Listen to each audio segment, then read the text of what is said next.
Hey guys, it's Liz Mew, and in this video we're going to be making 3 different types of Korean pancakes. Before we begin, if you've been loving these videos, please don't forget to hit that subscribe button. That would really help me out. Thank you.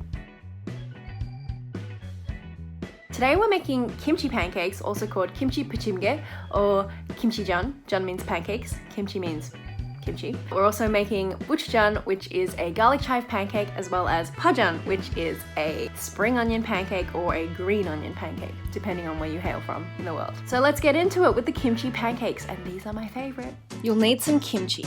Now you can make your own, or this is the only brand that is available that is authentically Korean in Sydney. It's called Premium Korean Kimchi, and it has no animal ingredients. So start with 1 cup. As you can see, the chunks are pretty big, so I'm just chopping it up with some scissors, but you can do it on a board with a knife. Add some flour, add some potato starch, and then add some water. And the potato starch will give it some nice, like, chewy stickiness, just a little bit of bounce when you're eating it. So that's why we're adding that, but you don't need to if you don't have it on hand. Just stir it up so it's a nice thick batter, and then you want to heat some oil up in a pan.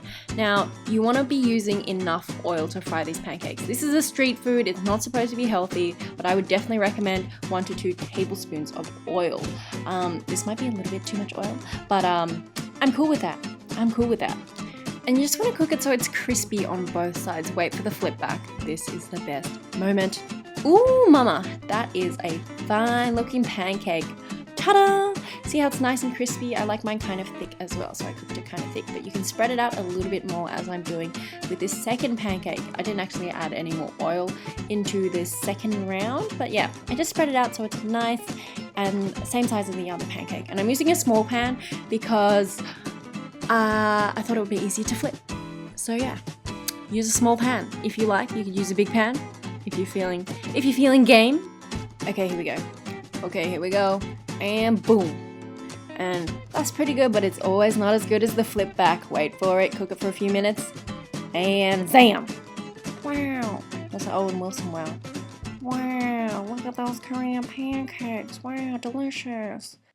So today I'm using Mung Chi's recipe for this pajeon. It is so easy. You want to start off with 1/2 cup of flour, the same amount of water, and then we're just going to add a touch of sugar and then a teaspoon as well of doenjang, which is the Korean fermented soybean paste. Get onto that doenjang.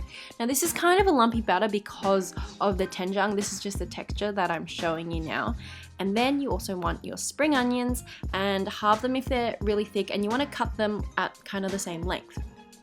To cook this, you want to heat 1 tablespoon of oil, I found was the perfect amount, and then swirl around the pan, little swirl.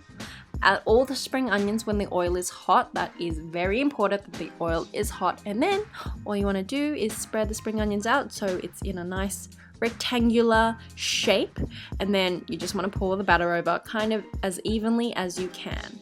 That's why I mix the batter in a jug, but you could do it in a bowl and maybe use a ladle to scoop all the batter over. I'm just using my spatula now to push everything into a rectangular shape, also using a different spatula because it was more effective, and then save any green onions that look like they won't stick to the pancake. Now this takes a few minutes to cook, and it's kind of can fall apart when you flip it, like mine kind of did. But patch it up, leave it to cook, and leave it for just a few more minutes in the pan. Time heals everything, guys. That's what this saying was really for. It's for making pajeon. It's not about your love life. But yeah, she's done and she's delicious. Yum. Now it's time for our mean green pancake, the buchjeon or the garlic chive pancake. Again, we're starting with a little bit of plain flour, and then I'm also adding some chickpea flour just to make it a little bit crispy and to help it bind better. A little bit of sugar, a little bit of potato starch for some bounce, some doenjang, my favorite, and some baking soda. Adding a little bit of water, and then we're gonna mix. And I'm using chopsticks. If you've never mixed with chopsticks before, you must give it a go. It is super fun and super effective. We're gonna go ahead and add our garlic chives now, and then a little bit of zucchini. I'm using a Korean zucchini. Just look at that, isn't it cool? It's more round, a little bit yellower, a little bit more light green. I thought it was very cool. We're adding some spring onions, and then also 1/4 of a small white onion. We're gonna mix that together. Now this is a little bit more difficult to mix together because the filling to batter ratio is very different to the other 2 recipes. There's a lot of stuff going on. We're also going to add 1 tablespoon of mirin to give it a little extra secret flavor boost.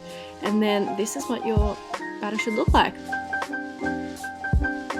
To cook this bad boy, 2 tablespoons of oil, heat it up, and I'm using a large pan because I wanted this to be a big fat green pancake.